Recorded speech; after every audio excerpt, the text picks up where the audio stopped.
Françaises, Français, mes chers compatriotes, quand le 28 octobre dernier, je me suis adressé à vous, je m'étais engagé à vous rendre compte de l'évolution de l'épidémie et des décisions qui pouvaient être prises en conséquence. Un mois plus tard, où en sommes-nous? Le nombre de cas positifs journaliers à la Covid-19 a fortement reculé. Il a été supérieur à 60 000. Il s'est établi la semaine dernière à 20 000 cas par jour en moyenne. Après avoir atteint 33 500 patients hospitalisés le 16 novembre, soit plus que lors de la première vague, nous avons aussi commencé une lente décrue. Le nombre de personnes en réanimation du fait de la Covid-19 est passé de 4 900 le 16 novembre à 4 300 aujourd'hui. De ces données, il ressort que le pic de la seconde vague de l'épidémie est passé. Lors de ma dernière intervention, nous redoutions des chiffres bien pires encore. Et nous les avons évités. D'une part, car nos efforts, vos efforts, ont payé. L'esprit civique dont vous avez fait preuve a été efficace. Et d'autre part, parce que nous avons appris à mieux prendre en charge et traiter les patients atteints pour éviter certaines formes graves qui auraient frappé nos concitoyens et pesé encore plus sur nos services de réanimation.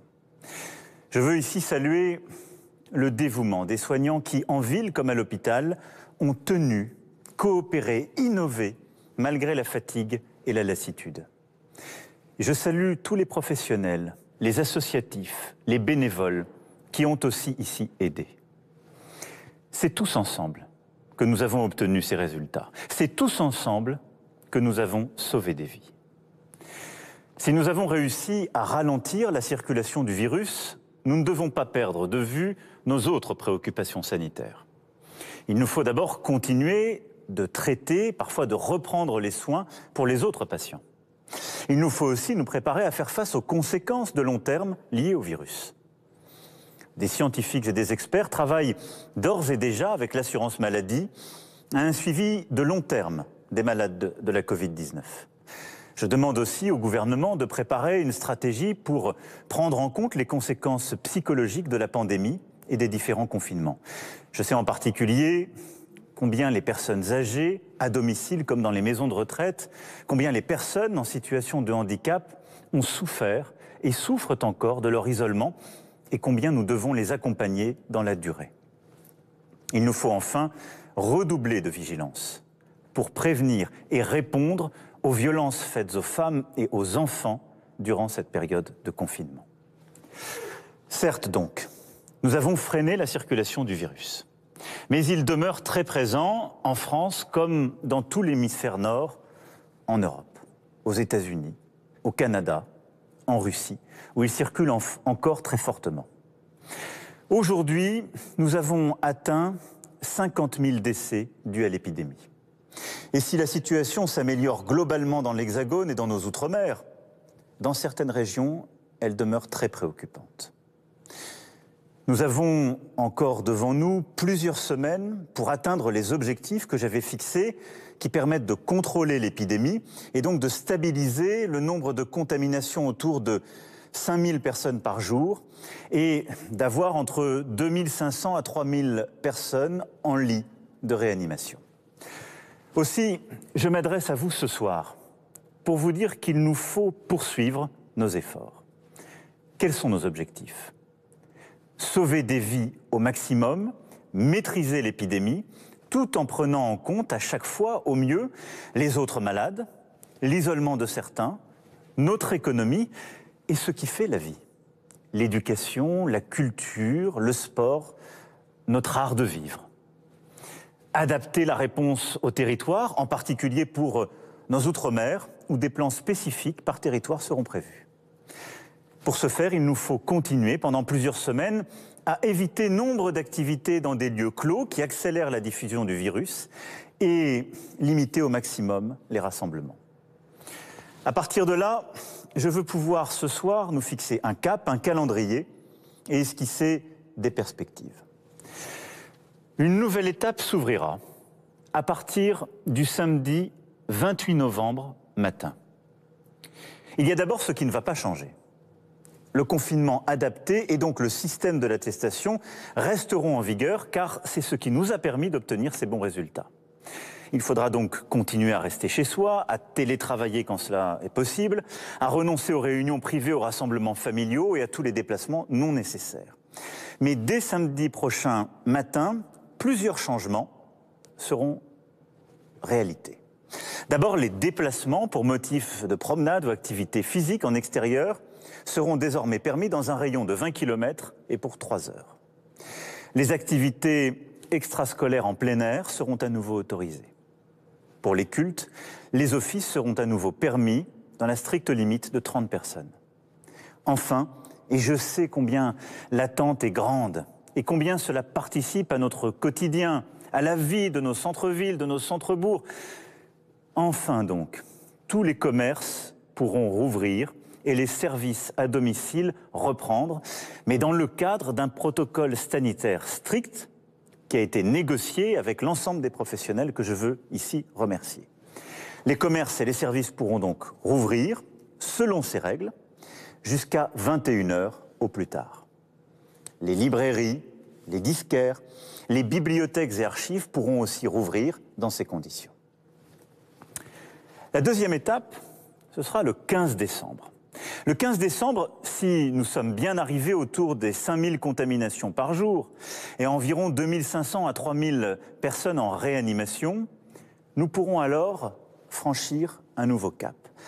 Alors, le confinement pourra être levé. Nous pourrons donc à nouveau nous déplacer sans autorisation, y compris entre régions, et passer Noël en famille. Il faudra au maximum limiter les déplacements inutiles. Souffler et se retrouver, oui, mais j'en appelle à votre sens des responsabilités. Il ne s'agira pas à coup sûr de vacances de Noël comme les autres. Les activités extrascolaires en salle, pour l'accueil des enfants durant les fêtes, seront à nouveau autorisées avec des règles strictes. Les salles de cinéma, les théâtres, les musées pourront reprendre leur activité, toujours dans le cadre des protocoles sanitaires qui ont été négociés. Et un système d'horodatage permettra d'organiser les représentations en fin de journée. Je veux ici dire combien je remercie et combien nous soutenons tous les acteurs de la culture, à qui, je le sais, nous avons tant demandé, mais qui ont tenu, qui ont créé, innové, su trouver de nouveaux publics dans ce contexte si difficile. Nous avons besoin d'eux. Nos concitoyens ont besoin, en effet, de pouvoir avoir une vie, si je puis dire, et des activités au maximum, mais la culture est essentielle à notre vie de citoyenne et de citoyens libres.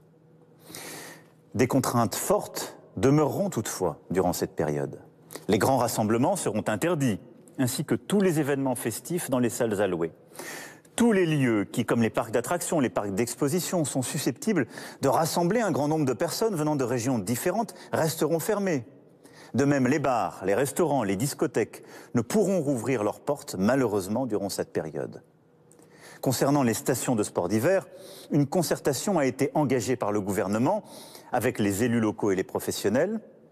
Les décisions seront finalisées très prochainement, mais il me semble toutefois impossible d'envisager une ouverture pour les fêtes et bien préférable de privilégier une réouverture courant janvier dans de bonnes conditions.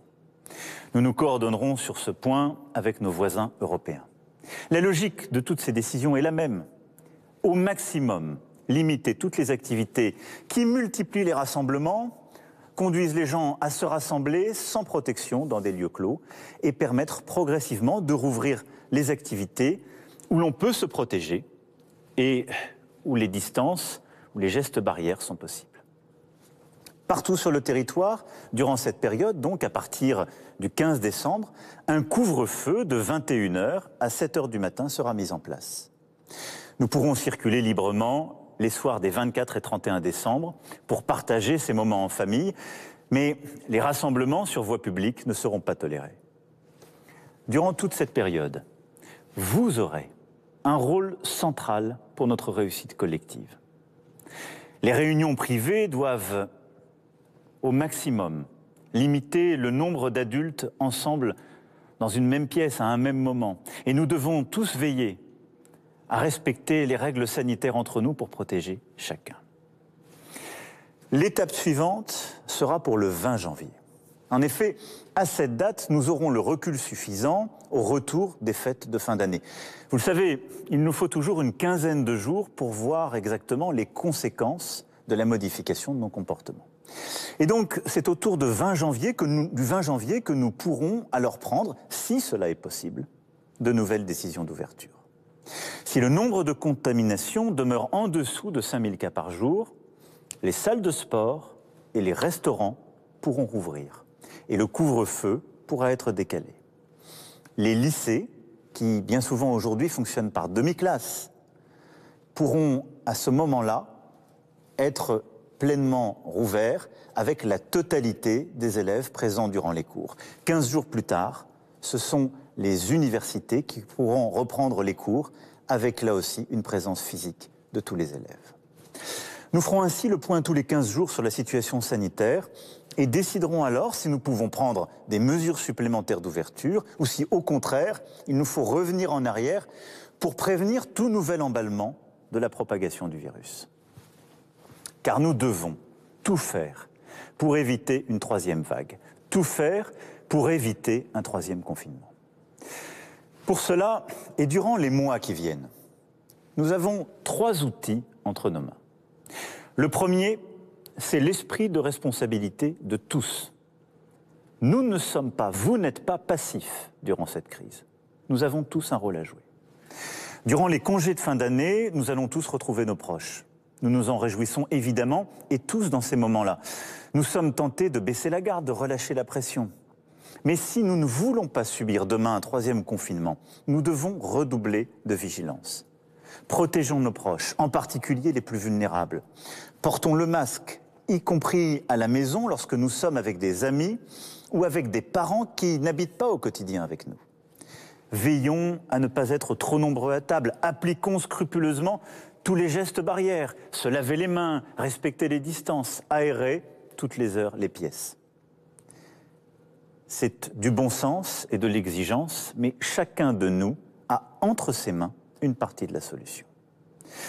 Notre second outil, c'est la stratégie tester, alerter, protéger, soigner, que nous sommes en train de réorganiser pour la rendre beaucoup plus efficace. C'est à mes yeux l'outil le plus important dans les semaines et les mois qui viennent pour contrôler le virus. Tester. Nous sommes, comme vous le savez, l'un des pays européens qui testent le plus.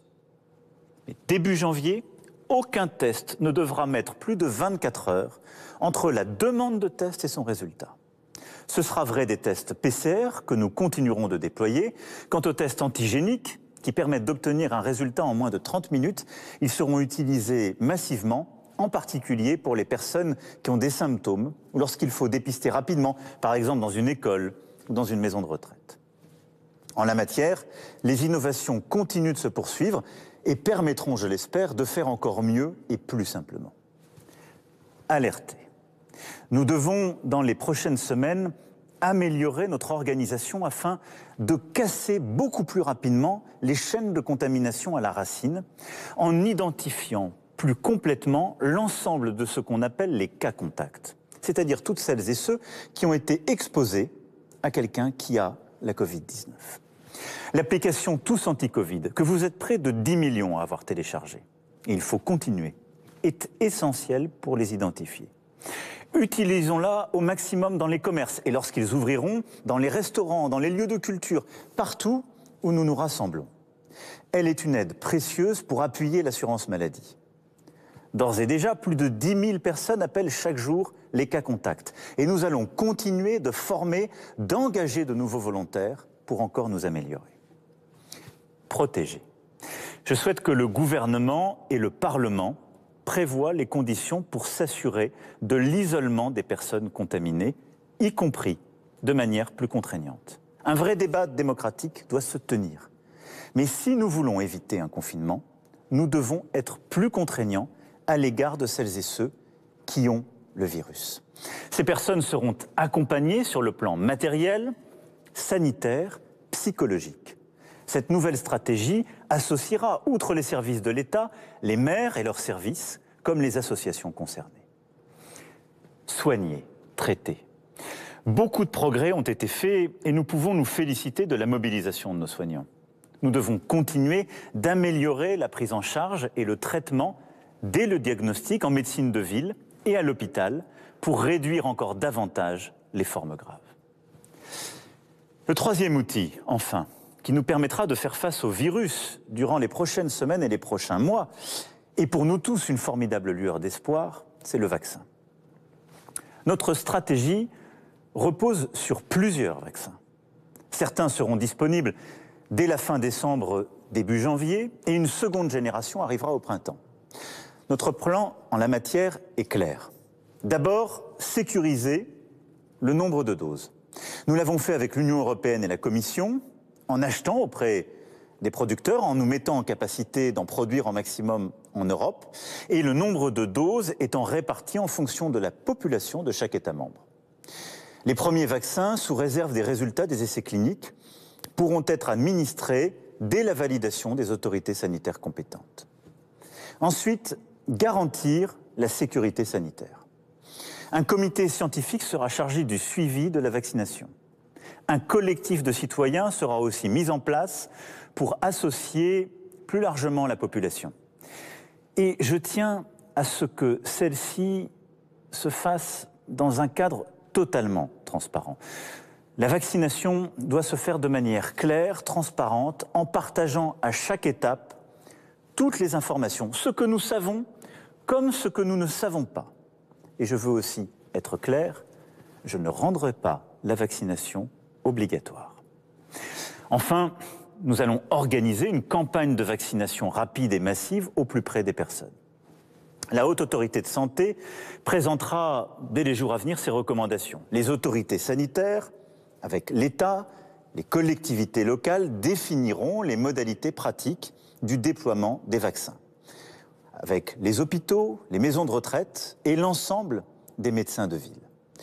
Nous commencerons vraisemblablement dès fin décembre, début janvier, sous réserve des validations par les autorités sanitaires, par vacciner les personnes les plus fragiles et donc les plus âgées.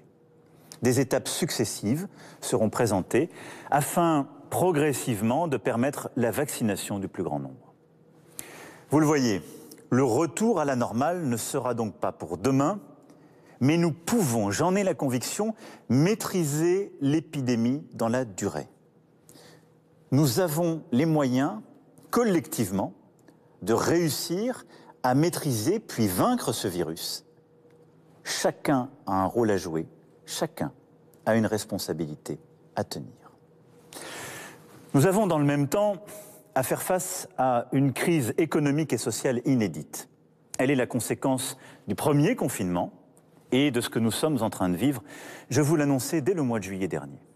La crise va vraisemblablement encore s'aggraver, mais nous avons une réponse à apporter et nous l'avons fait dès le début. En effet, depuis le premier jour, nous agissons.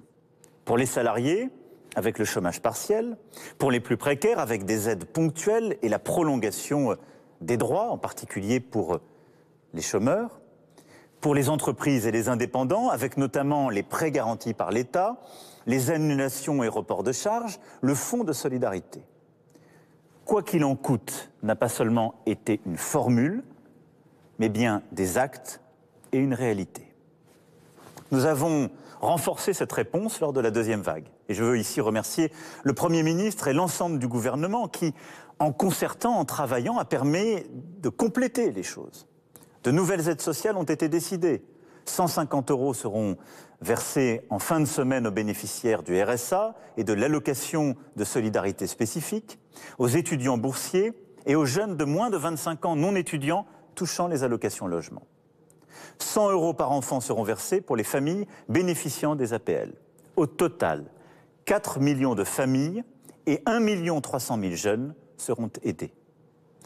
Les aides aux entreprises ont été significativement renforcées en décalant les échéances des prêts garantis par l'État, en exonérant à nouveau des charges, en augmentant à 10 000 € le fonds de solidarité, notamment pour ceux à qui, indépendants, commerçants, entreprises, nous avons demandé, j'en ai conscience, beaucoup d'efforts, beaucoup de sacrifices, alors même qu'ils craignaient de perdre le fruit d'une vie de travail. Ils sont tous essentiels, tous, à la vie de notre nation. Dès les prochains jours, nous allons encore compléter ces aides.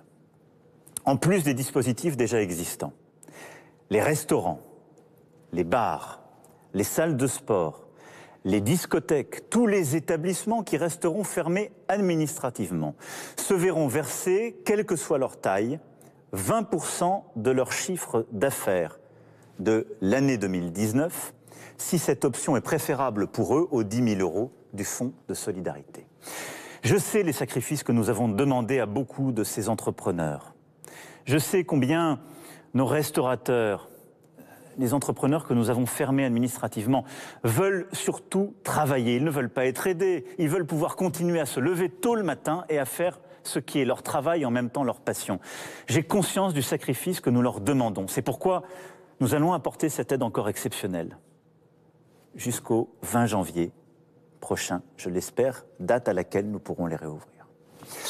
Les saisonniers, les extras qui n'ont plus d'engagement depuis des mois, les précaires qui travaillent les années précédentes mais ne retrouvent plus d'emploi, les jeunes qui n'arrivent à trouver ni emploi étudiant ni premier emploi, trouvons une réponse exceptionnelle à leur situation. Le gouvernement présentera cette réponse dans les prochains jours. Le plan Un jeune, une solution fera l'objet de moyens accrus et j'invite tous les jeunes à se renseigner sur la plateforme prévue à cet effet. Toutes ces décisions sont le fruit de larges consultations menées par le Premier ministre et son gouvernement avec les partenaires sociaux, les élus locaux, les forces politiques. Elles sont éclairées par la science. Il y a certes beaucoup de choses que nous ne maîtrisons pas, mais j'assume pleinement les décisions que je vous expose aujourd'hui. Et j'assume de les prendre pour vous protéger au maximum dans ce contexte exceptionnel. Mes chers compatriotes, j'ai conscience de vous avoir donné beaucoup de détails ce soir.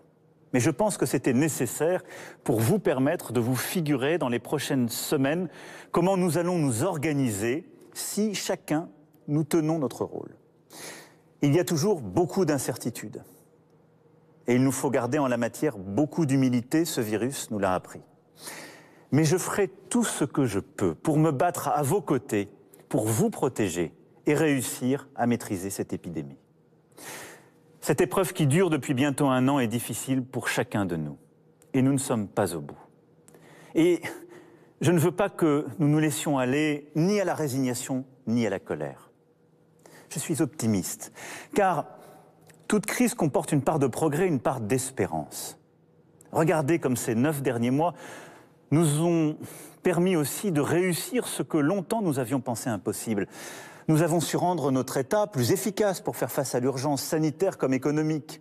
Nous avons collectivement transformé l'hôpital, notre système de soins. Nous nous sommes appuyés sur le numérique pour rapprocher les commerçants des citoyens dans les territoires, pour continuer à travailler, à apprendre, à soigner. Nous avons fait preuve d'une capacité d'innovation, d'un sens de l'inventivité qui seront décisifs pour construire le futur et affronter les crises qui viennent. Nous avons été solidaires comme jamais. Nous avons aussi identifié certaines de nos faiblesses. Une organisation imparfaite, trop de bureaucratie, parfois un sens des responsabilités inégal, un manque de souveraineté, parfois aussi pour certaines de nos productions. Dans les prochains mois, il nous faudra consolider ces forces que parfois nous ne soupçonnions pas et corriger ces vulnérabilités que parfois nous ne voulions pas voir. Pour ce faire, nous devrons nous en remettre au savoir et à la science. Ne jamais céder au complotisme, à l'obscurantisme, au relativisme. Nous devrons continuer à innover, à créer, à entreprendre. C'est la force de l'esprit français. Nous aurons à redresser notre économie tout à la fois en investissant, en travaillant et en étant solidaires. À ce titre, le plan de relance de 100 milliards d'euros permet de préparer l'avenir de notre économie en créant des emplois dans des secteurs nouveaux et en les développant. Mais pour les semaines à venir, nous devons chacune, chacun, à la nation, l'esprit de responsabilité. Nous nous devons, les uns aux autres, aussi, beaucoup de bienveillance. Les esprits sont parfois fatigués, les débats s'échauffent. Et dans cette période, nous ne devons pas nous laisser nous emporter. Tenons-nous ensemble autour de nos valeurs, autour de notre histoire, dans cet attachement à notre démocratie, à notre humanisme qui demeure aujourd'hui comme hier nos plus sûrs atouts. Alors, nous pourrons inventer un nouvel avenir français. Mes chers compatriotes, une nouvelle fois, nous serons, j'en ai la certitude, au rendez-vous des défis des semaines et des mois qui viennent. Notre génération a ensemble à vaincre cette épidémie, à affronter le terrorisme, à affronter la crise climatique et celle des inégalités. Aujourd'hui, nous tenons ensemble. Demain, nous vaincrons ensemble. Vive la République, vive la France.